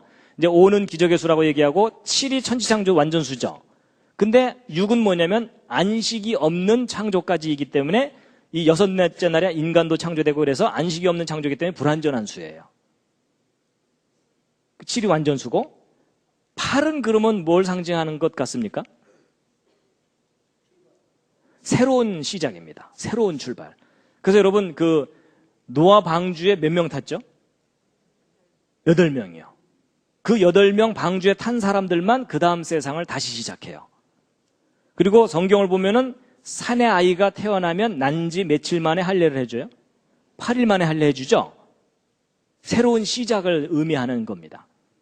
그리고 예수님도 이 땅에 오셔서 이 마태복음 5장에 그 천국에 대해서 얘기하시면서 팔복을 얘기하시죠? 근데 그 팔복이 다 하늘나라에 관한 얘기예요. 여러분 우리가 이 땅에서 살고서 끝나면 새 하늘과 새 땅에서 새로운 삶을 시작하게 되는 거죠. 그래서 이 8이 새로운 시작이라는 것을 상징한다고 보고 있습니다. 그래서 여러분 아까 그 예수 그리스도의 이름의 숫자 값이 헬라어로 몇이었어요? 888이었죠.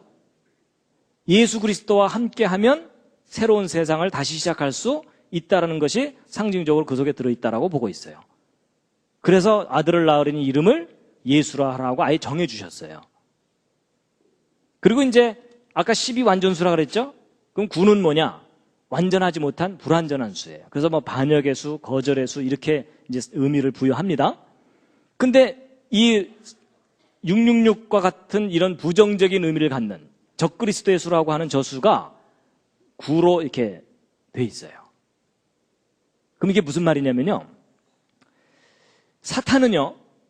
하나님 행세를 하는데 완전하지 않아요. 여러분 사탄의 최고의 목적이 뭘까요? 하나님이 창조하신 모든 피조물로부터 하나님 대신에 자기가 경배받는 거예요.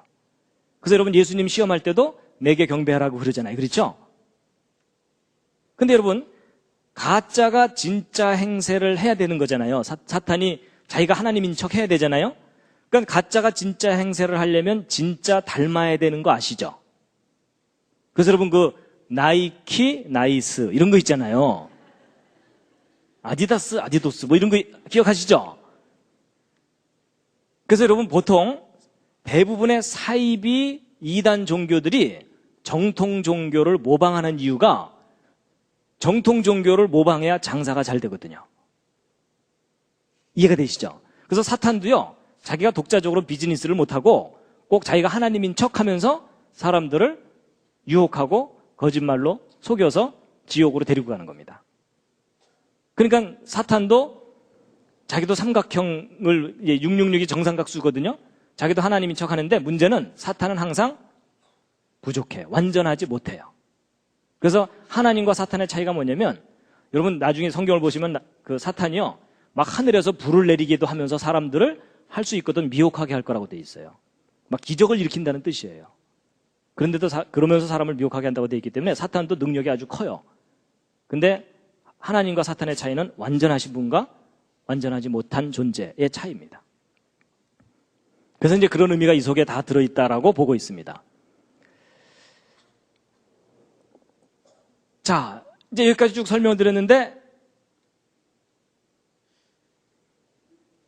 아직 괜찮으시군요, 상태가. 네, 잠시 한번 또 기지개를 살짝 켜시겠습니다.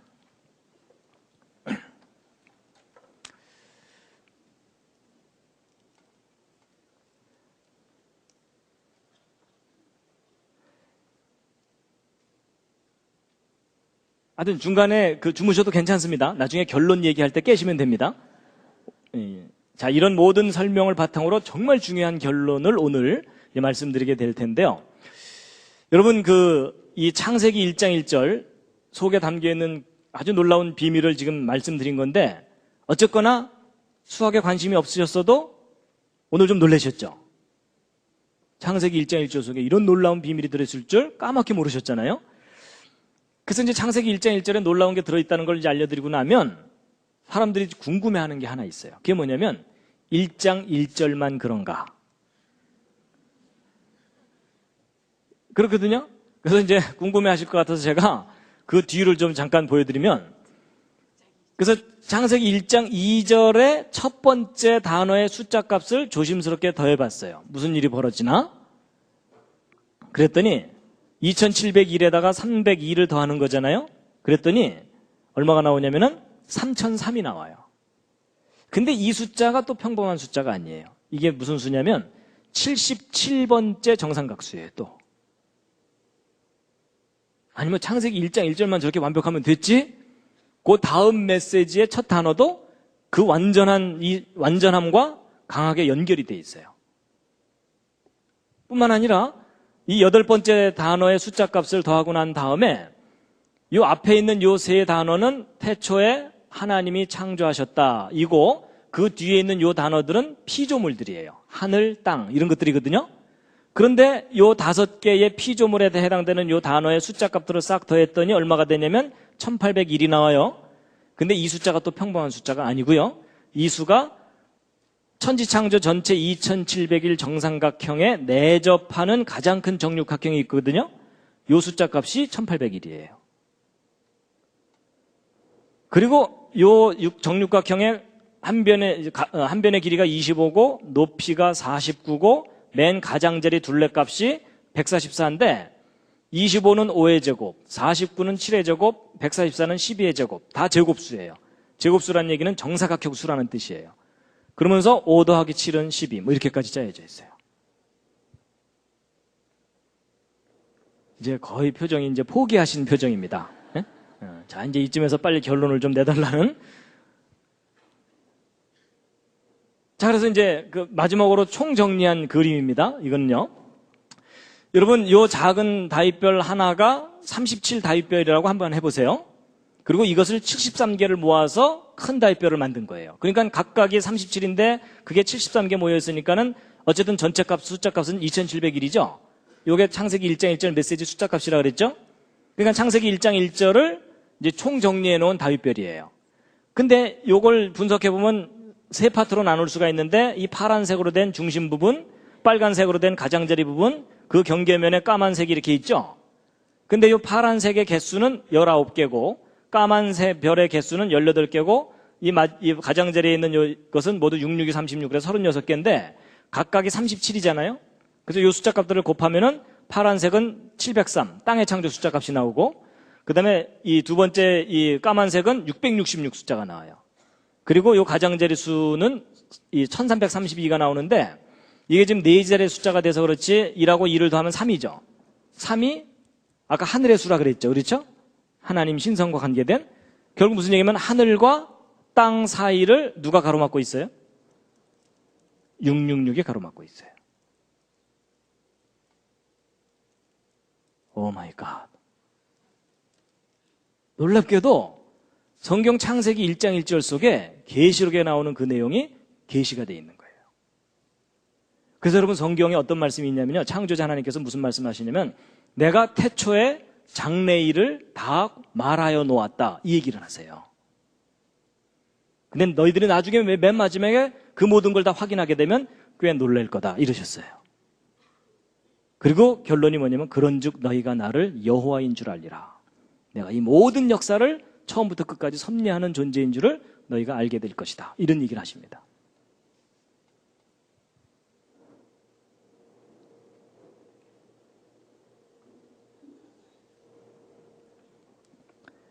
그래서 이제 보세요.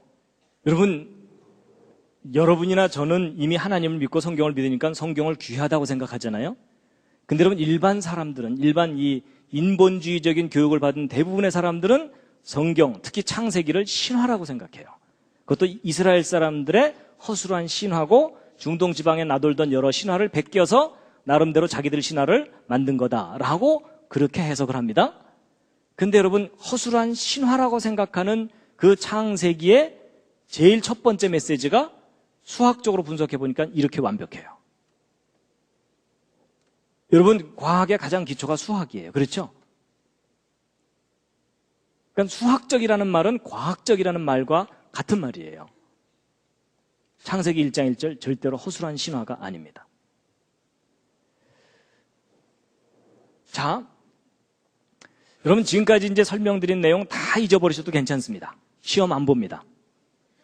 시험 안 보는데요. 정말 중요한 요점을 놓치시면 안 됩니다. 그게 뭐냐면요.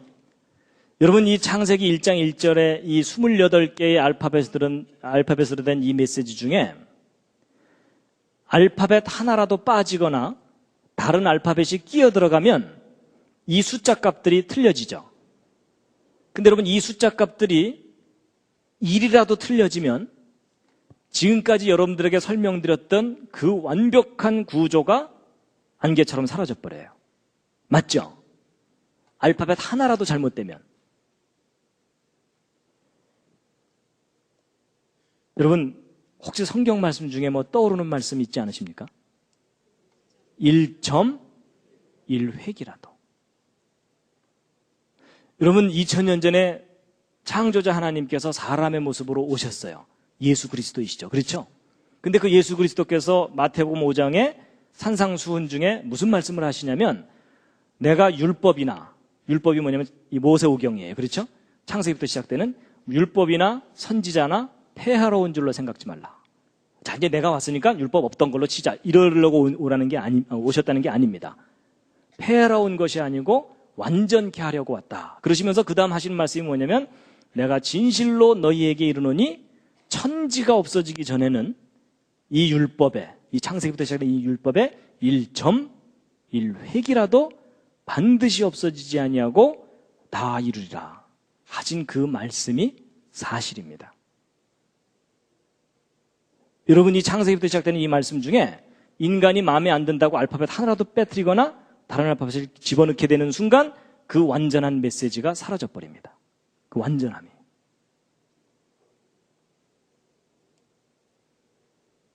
제가요, 이 논문 내용을 접하기 전에도 성경은 참 귀한 하나님의 말씀이다라고 그렇게 인정하고 고백을 했었는데 제가 이 논문 읽고 이해하고 나서 결심을 한 게 하나 있습니다. 그게 뭐냐면 내가 띨띨해서 이해를 못하면 이해를 못했지 이 성경의 기록이 틀릴 리가 없다예요. 제가 그러고 났더니 그 다음에 성경을 읽을 때 토시 하나까지 살아서 이렇게 들어오는 그런 느낌이 드는 거 있죠. 예전에는 대충 의미만 파악하려고 그랬어요. 아니에요. 이 말씀이 기록된 그대로 100% 완벽한 완전한 말씀이에요. 여러분과 제가 믿는 그 예수 그리스도의 복음이 있잖아요. 그 복음이 마태복음 그 사복음서에 있잖아요. 근데 여러분 그 사복음서의 그 신약의 근거가 되는 게 구약이죠. 구약 중에서도 가장 기초가 되는 것이 모세오경이에요. 그래서 여러분 예수님께서 이 땅에 오셨을 때 항상 뭐라고 그러셨냐면 모세의 글에 뭐라고 기록되어 있느냐 이걸 항상 얘기하시잖아요. 그러니까 모든 성경의 가장 기초가 모세오경이에요. 그 중에서도 창세기가 가장 기본 기록이에요. 그 중에서도 오늘날 현대인들이 제일 안 믿는 데가 어디입니까? 창세기 1장부터 11장까지. 아브라함 이후는 축복받으려고 많이 믿어요. 그렇죠? 근데 그 이전은 거의 신화 취급하면서 안 믿어요. 그걸 사실로 믿질 않아요. 근데 1장부터 11장까지 내용 중에 제일 중요한 게 천지창조예요. 창세기 1장. 그 중에 가장 기초가 되는 말씀이 뭡니까? 창세기 1장 1절이에요. 여러분, 기독교 신앙의 가장 기초가 창세기 1장 1절이잖아요. 그 기독교 신앙을 떠받치고 있는 그 첫 번째 메시지가 지금 보신 것처럼 이렇게 완전해요. 여러분, 성경 말씀은 인간이 인정한다고 완전한 게 아니고요. 여러분이 오늘부터 인정 안 하셔도 그것과 아무 상관없이 성경 말씀이 그 자체로 완전합니다. 제가 이 사실을 깨닫고 나서요. 야, 내가 얼떨결에 믿었는데 제대로 믿고 있구나. 여러분, 그게 은혜예요. 여러분이나 저나 뭐 저거 알고 믿었습니까? 모르고 믿었잖아요. 그렇죠? 잘 안 믿어지면 믿습니다 하면서 숫자에 힘 많이 주면서 하여튼 버텨왔잖아요. 그렇죠? 그런데 믿고 났더니 제대로 믿고 있던 거란 겁니다. 여러분, 지구상에 있는 그 수많은 종교의 그 경전 중에 이렇게 완전한 메시지가 있으면 한번 가져 나와 보세요. 이건 객관적으로 완전한 메시지. 그래서 여러분, 인간이 태어나서 죽을 때까지 수많은 메시지를 듣고 살아요. 밥 먹어라, 학교 가라 뭐 이러면서 듣고 살잖아요. 근데 인간이 귀로 들을 수 있는 메시지 중에 가장 완전한 메시지가 태초에 하나님이 천지를 창조하시니라. 그 메시지입니다. 저는 저 말씀이 믿어진다는 게 기적입니다. 기적.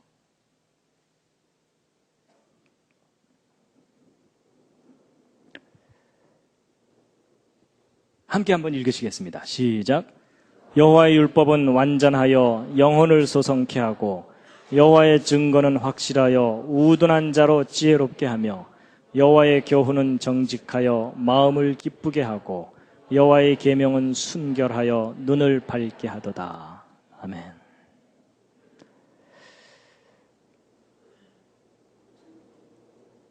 여러분, 아까 그 예수님이 하신 말씀 마태복음 5장이요. 함께 읽으시겠습니다. 시작. 내가 율법이나 선지자나 폐하러 온 줄로 생각지 말라. 폐하러 온 것이 아니요 완전케 하려 함이로라. 진실로 너희에게 이르노니 천지가 없어지기 전에는 율법의 1.1획이라도 반드시 없어지지 아니하고 다 이루리라. 그러므로 누구든지 이 계명 중에 지극히 작은 것 하나라도 버리고 또 그같이 사람을 가르치는 자는 천국에서 지극히 작다 일컬음을 받을 것이요 누구든지 이를 행하며 가르치는 자는 천국에서 크다 일컬음을 받으리라. 아멘. 자, 여러분, 창세기 1장 1절의 비유를 이제 말씀드렸는데 감격스럽지 않으십니까? 근데 이제 보너스로 한두 가지 말씀드릴 텐데, 보너스입니다, 이건. 뮤직. 여러분, 피아노 건반 속에 이 창세기 1장 1절에 이 숫자들이 숨어 있는 거 아세요? 오 마이 갓. 여러분, 이게 무슨 말이냐면요. 여러분, 피아노 건반을 보면 여기 도음이 이렇게 있잖아요. 아랫도, 윗도 이렇게 얘기하죠. 그래서 요거 한 간격을 한 옥타브 이렇게 얘기하죠. 근데 여러분, 이 아랫도와 윗도는요, 이 아랫도와 윗도의 음 간격은 인간이 임의로 정하는 게 아닙니다. 여러분, 이 아랫도와 윗도는 무슨 관계가 있냐면 이 아랫도의 진동수의 정확하게 2배가 윗도입니다. 수학 물리적으로 볼 때. 그래서 아랫도의 진동수가 1000이면 윗도는 2000이에요. 그래서 피아노 조율을 하는 게 바로 저거 조율하는 겁니다. 그래서 음은 인간이 발견해낸 거지 인간이 만들어내는 게 아니에요. 이미 우주 안에 있는 질서를 발견했고 그 조화를 이용해서 우리가 음악을 즐기는 겁니다. 그리고 이 도레미파솔라시도도 이거 대충 레라고 하자, 뭐 미라고 하자 이래갖고 정하는 게 아닙니다. 이 음과 음 사이에 완벽한 수학적 질서와 조화를 이루는 음들을 찾아내갖고 그걸로 화음을 이루는 겁니다. 그래서 여러분, 음악이 수학이에요. 그래서 여러분, 컴퓨터가 뭐를 하는 거냐면 수학 계산하는 기계거든요. 근데 음악을 녹음해서 컴퓨터에 집어넣었다가 계산 다 한 다음에 스피커로 빼내죠. 그러니까 음악이 수학으로 들어갔다가 수학이 다시 음악으로 나오는 거예요. 그래서 여러분 음악은 수학이에요. 그렇다고 뭐 음악하는 사람이 수학을 반드시 알아야 된다 그 얘기는 아닙니다. 너무 긴장하지 마시고요. 근데 음악이 수학인 것은 이해를 하셔야 돼요. 그래가지고 여러분 도레미파솔라시도도 정확하게 이제 그걸 찾아내는 거거든요. 음들의 조화를. 그래서 이제 보통 이 하얀 건반과 까만 건반 사이를 반음이라고 보통 얘기하고 이거 하나 건너뛴 걸 오음이라고 얘기하죠. 그래갖고 이제 반음으로 따지면 1, 2, 3, 4 이렇게 숫자가 매겨질 거고요. 오음으로 따지면 하나 건너뛰어야 되니까 하나 건너뛰어서 2, 3, 그 다음에 하나 건너뛰어서 4, 또 건너서 5, 6, 7 이렇게 되겠죠. 그럼 이제 각 옥타브마다 반음 숫자와 온음 숫자가 생기게 되죠. 그래서 그 반음과 온음 사이의 그 숫자, 반음과 온음의 그 숫자를 각 옥타브마다 이렇게 정리해 놓은 겁니다. 그럼 이제 이렇게 된 숫자를 이거 잘 보세요. 근데 이 숫자들을 보시면 아까 제가 창세기 1장 1절을 설명드리지 않았다면 이 속에 무슨 특별한 숫자들이 있는 거를 모르세요. 근데 창세기 1장 1절 얘기를 다 듣고 이해를 하고 나면 여기 잘 보시면 여기 7번째 조합 중에 눈에 띄죠. 37과 73. 이게 천지창조 숫자 조합이었잖아요. 그렇죠? 그리고 네 번째는 이게 4는 아까 땅이라는 걸 의미한다 그랬죠? 근데 네 번째가 37과 19인데 저게 땅의 창조 숫자 값이었어요. 그리고 두 번째는 13과 7인데 이게 아까 19 뒤집은 게 91이라 그랬죠? 그러니까 아까 창세기 1장 1절 설명할 때 나오는 그 숫자들이 저 속에 다 들어있어요. 우연일까요? 우연이 아닙니다. 여러분, 우리가 어떤 음악을 들을 때 저 음악 참 아름답다. 음악을 몰라도 아름답다고 하는 그런 음악이 있잖아요. 왜 우리가 그 음악에 감동을 하냐면 그 음악의 수학적 질서와 내 몸에 이 창조된 수학적 질서가 공명을 하기 때문에 그런 겁니다. 그건 무슨 얘기냐면 음악의 질서와 조화를 창조하신 하나님이 우리 몸도 창조하셨기 때문에 서로 조화를 이루도록 하셨다는 얘기입니다. 그래서 여러분 음악은 수학이에요. 근데 음악만 수학이 아니고요. 미술이 또 수학이에요. 무슨 말이냐면 여러분 이 미술이 이게 색이잖아요. 여러분 뭐 제가 옷을 잘 입었는데 하여튼 이렇게 어디 정장을 하고 갈 때 이 배색이 안 맞으면 영촌스럽죠. 저는 하여튼 대충 제가 입고 왔으니까 너무 저를 쳐다보지 마시고요. 여러분 어떤 옷을 딱 입었는데 색깔이 안 맞아갖고 영촌스러운 경우가 있고 옷을 딱 입었는데 참 멋있다 이런 경우가 있죠. 그게 뭐냐면 색과 색 사이에 완벽한 질서와 조화를 이루면 우리 눈에 아름답게 보이게 돼 있어요. 근데 여러분 저 색이 뭐예요? 수학이에요. 수학. 파장이고 수학이에요. 그래서 여러분 디지털 사진기로 사진 찍은 다음에 컴퓨터에 집어넣었다가 프린터로 또 빼내죠. 그러니까 색을 수학으로 집어넣었다가 수학에서 다시 색으로 빼내는 거예요. 그래서 여러분 색 미술도 수학이에요. 그래서 여러분 텔레비전 모니터도요. 정사각형으로 만들면 우리 눈이 피곤해요. 근데 가로 세로 비율을 적당하게 해주면은 눈에 싹 들어오면서 덜 피곤하거든요. 그게 바로 이 도형도 수학이고 우리 몸도 수학적으로 설계되어 있고 그게 질서와 조화를 이루면 우리가 편안하게 행복하게 느끼게 돼 있어요. 그러니까 하나님께서 이 우주를 수학적으로 설계를 하셨기 때문에 그래서 이런 말까지 하는데 이 좌절감이 드실지 모르겠지만 수학을 모르는 사람은 하나님이 하신 일의 반을 모른다 이렇게 얘기합니다. 죄송합니다. 그래서 여러분 하나님께서 이 우주를 정말 완벽하게 수학적으로 설계해 놓으셨어요. 그리고 또 제가 뭘 또 느꼈냐면요. 하나님께서는 수학자들도 사랑하신다는 걸 제가 깨달았어요. 왜냐하면요. 지금까지 설명드린 이 내용들 문과분들한테는 방언이에요. 그렇죠? 근데 여러분 제가 이 내용을요. 공과대 학생들이나 이과 학생들이나 수학하는 학생들한테 이 강의를 해주면요. 눈이 반짝반짝해져요. 그러니까 여러분 수학은 수학자들에게 언어고 그렇죠? 음악은 음악하는 사람들에게 언어예요. 그러니까 각 영역에 있는 모든 사람들에게 하나님께서 메시지를 주시는 거라는 거죠. 그래서 하나님이 이 우주를 기가 막히게 디자인해 놓으셨어요. 완벽한 질서와 조화를 이루도록. 자, 그 다음에 이제 신약에 나오는 숫자의 비밀을 하나 말씀드리고 이제 마칠 텐데요. 여러분 신약에 나오는 숫자 중에 이 중요한 숫자가 이 숫자입니다. 153. 여러분 저 숫자 어디선가 본 듯하지 않으십니까? 모나미불편에 나오죠. 그렇죠? 거기 153이라고 나오죠? 그거 별로 눈여겨 안 보셨을 텐데요. 모나미불편에 써 있는 그 숫자가 바로 이 성경에서 따온 저 숫자입니다. 그래서 거기다 집어넣은 거거든요. 그래서 이제 이 숫자가 어디에 나오냐면 예수님이 부활하신 다음에 베드로에게 나타나셔갖고 이 베드로가 밤새 고기잡이를 하다가 한 마리도 못 잡았죠. 근데 예수님께서 이제 뭐라 그러시냐면 배 오른편에 그물을 던져라. 그랬더니 베드로가 고기를 왕창 잡았는데 몇 마리요? 그게 이제 153마리예요. 근데 이제 보통 사람들은 성경 읽으면서 많이 잡았네 이러면서 넘어가잖아요. 보통 그렇잖아요. 근데 여러분 저 숫자가 좀 이상해요. 왜냐하면 여러분 요한복음 21장 그 뒷부분을 보면요, 예수님의 행하신 일이 너무 많아가지고 그걸 일일이 기록한다면 그 분량이 엄청나기 때문에 이 세상 전체에도 두기 어려울 정도로 그 엄청난 일을 하셨다. 그 중에 정말 중요한 것만 추린 게 요한복음이다. 그 얘기예요. 맞죠? 그럼 여러분 사실 이 복음과 관계가 없는 내용이 이 요한복음서에 들어갈 리가 없어요. 아니 그냥 많이 잡았다 이러면 되는데 153마리 잡았다고 굳이 써놨잖아요. 그렇죠? 물론 이제 베드로야 시장에 내다 팔아야 되니까 자기 장부에다가는 153마리 이렇게 적을 수 있을지 모르지만 그게 무슨 복음과 관계가 있어갖고 뭐 153을 굳이 저렇게 썼냐는 거죠. 근데 여러분 저 숫자가 평범한 숫자가 아닙니다. 저 숫자가 무슨 숫자냐면요, 153이요. 여러분 히브리어로 베니 하 엘로힘이라는 요 말이 하나님의 아들들이라는 뜻이거든요. 근데 요 두 단어의 숫자 값이 153이에요. 우연일 수도 있고 아닐 수도 있는데 어쨌든 이래요. 근데 여러분 아까 성경 말씀이 완벽하게 수학적으로 짜여져 있다는 걸 기억하신다면 이게 우연이 아닙니다. 그러면 여러분 이게 하나님의 아들들이라는 이 단어의 숫자 값이 153이라는 걸 이해하고 나면 이 상황이 이해가 돼요. 여러분 베드로는 저 상황에서 밤새 고기잡이한 목적이 뭐였어요? 먹고 살려고. 그렇죠? 근데 한 마리도 못 잡았죠. 신경질 나고 배는 고프고. 그런데 예수님께서 짠하고 나타나셔서 내 말대로 해볼래? 그래갖고서 잡았는데 153마리를 잡았는데 그게 무슨 단어하고 관계가 있어요? 하나님의 아들들이죠. 그럼 예수님의 메시지가 아주 선명한 거예요. 뭐냐? 네가 육신의 양식을 위하여 일하지 말고 나와 함께 하나님의 아들들을 낚으러 가자.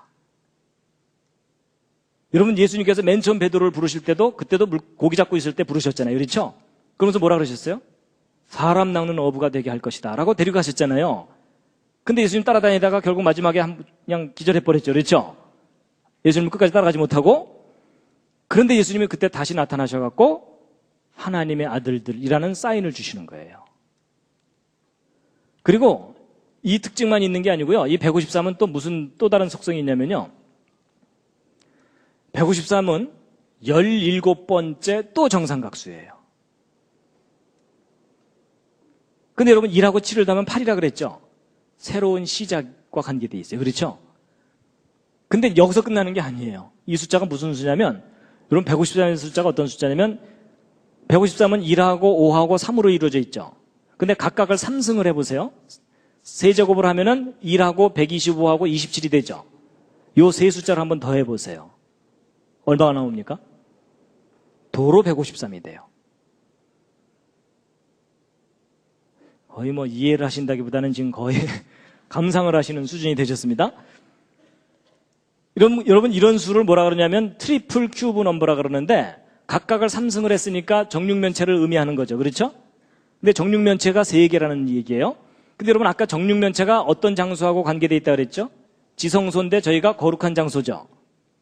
그럼 여러분 거룩함, 거룩함, 거룩함. 여러분 거룩하고 거룩하고 거룩하다. 지극히 거룩함이에요. 그럼 여러분 이 153이라는 숫자는 무엇을 상징하는 수냐면 거룩함을 상징하는 수예요. 여러분 거룩이라는 말이 뭐냐면 구별된다는 뜻이에요. 그렇죠? 구별된 수라는 거예요. 거룩함. 그럼 여러분 이게 거룩함이라는 걸 나타내는 거라면 이 상황이 더욱 확실해져요. 여러분 베드로 예수님을 배반했어요. 맞죠? 예수님이 부활하신 것까지 알지 모르지만 이미 예수님 앞에 나가기에는 자기는 배반을 했기 때문에 여러분 사람이 비전을 잃어버리면 죽는 이만 못해요. 그렇죠? 삶의 목적과 비전을 잃어버리면 죽는 이만 못한데 그러고서 이제 틀렸다. 난 이제 먹고나 살자 이러면서 돌아간 거예요. 고향으로 돌아가서 밤새 고기잡이를 했는데 하나도 못 잡았어요. 근데 그때 예수님이 나타나셔서 153마리 잡게 하셨죠? 그럼 뭐예요? 네가 육신의 양식을 위하여 일하지 말고 나와 함께 거룩한 일을 다시 하자. 그 사인이 너무나 분명한 거예요.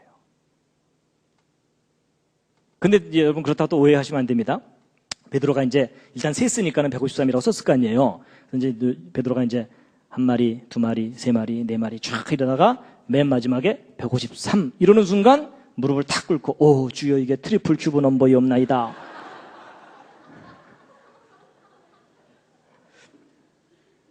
그랬을까요?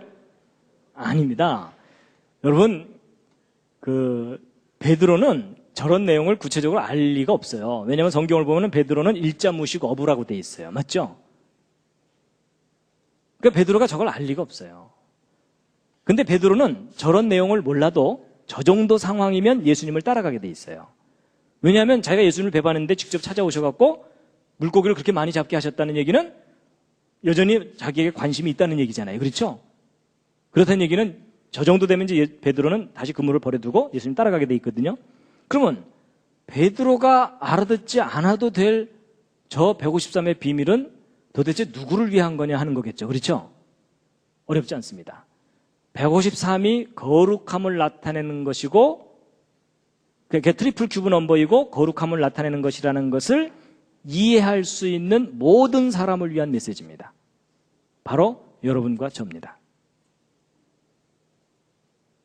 그러면 그럼 차라리 하나님께서 그냥 톡 털어놓고 예수님께서 톡 털어놓고 야 나와 함께 거룩한 일을 하자 이러면서 그냥 데리고 가시면 되잖아요. 근데 왜 굳이 저렇게 숫자 속에 숨겨두셨을까요? 근데 여러분 성경은 뭔가 일관성이 있습니다. 여러분 그 시편 1편을 보면 복 있는 사람은 악인의 길을 쫓지 아니하고 죄인의 길에 서지 아니하고 오만한 자의 자리에 앉지 아니하고 오직 여호와의 율법을 즐거워하여 그 율법을 주야로 묵상하는 자로다라고 돼 있죠. 여러분 묵상이라는 게 뭐냐면 여러분 성경 말씀을 한 번 읽고 다 깨달을 수 있으면 더 이상 읽을 필요도 없고 묵상할 필요도 없어요. 맞죠?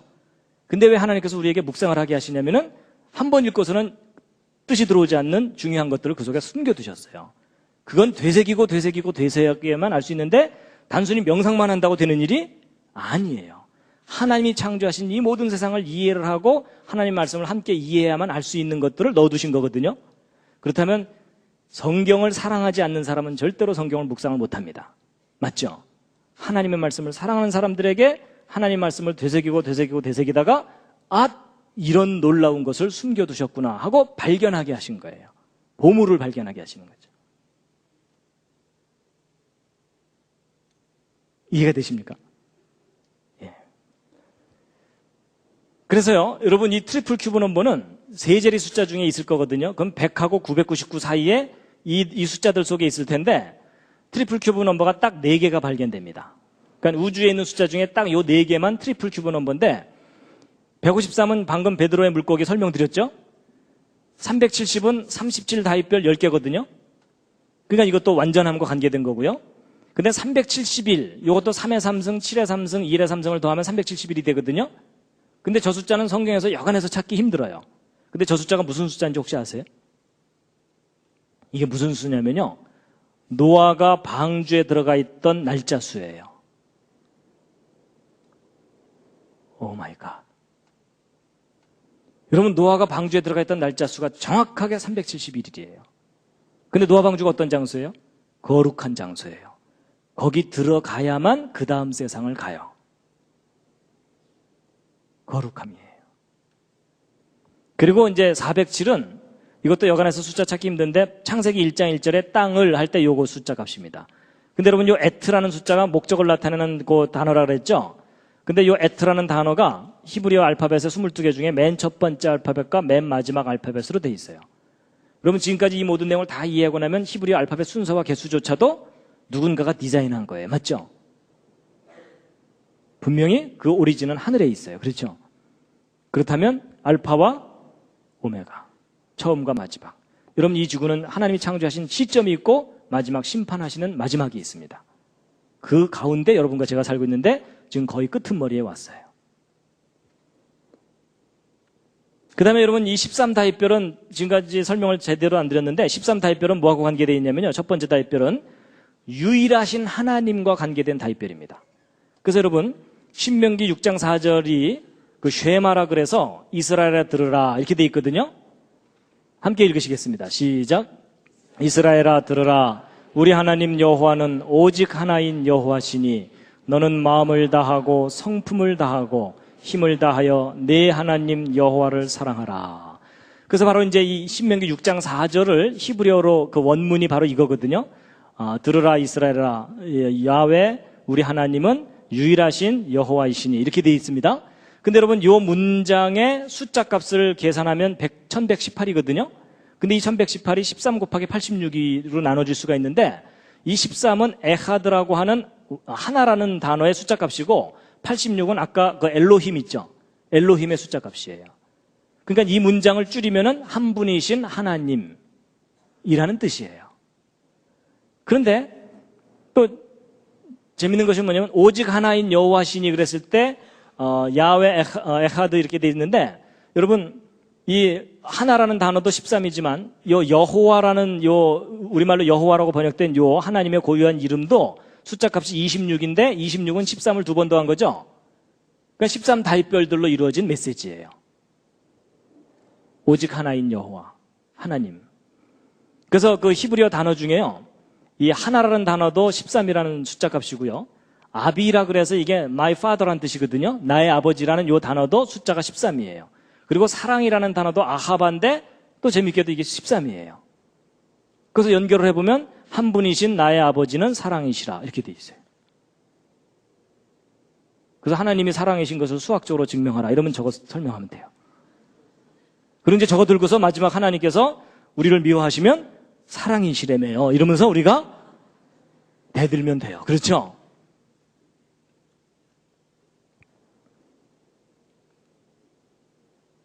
그리고 여러분, 요한복음 1장 1절도 아까 제가 맨 처음에 시작할 때 읽은 말씀이거든요. 태초의 말씀이, 함께 읽으시겠습니다. 시작. 태초의 말씀이 계시니라. 이 말씀이 하나님과 함께 계셨으니 이 말씀은 곧 하나님이시니라. 이것의 헬라어 원문이거든요. 이 헬라어 원문에 아까 이 알파벳 숫자값 다 찾아서 계산하면 3627이 나오는데, 이게 39 곱하기 93이에요. 근데 여러분, 아까부터 37, 73, 91, 19, 39, 93 이렇게 나오죠. 근데 여러분이 39가 뭐냐면 13 다윗별 3개 더한 거죠. 그러니까 한 분이신 하나님에 관한 메시지가 요한복음 1장 1절이에요. 그러니까 놀랍게도 성경이 허술한 신화, 그냥 어느 한 종교에 그냥 별로 가치 없는 경전인 줄 알았는데 아닙니다. 완벽한 수학적 질서와 조화로 완벽하게 디자인된 메시지예요. 그래서 인간이 저 메시지를 변경시키지 못하도록 하나님께서 수학적으로 딱 설계해 놓으신 다음에 자물쇠를 딱 채워 놓으신 거예요. 봉인을 해 놓으신 거라는 거죠. 왜냐하면 저 말씀이 변질되면 모든 사람이 다 죽거든요.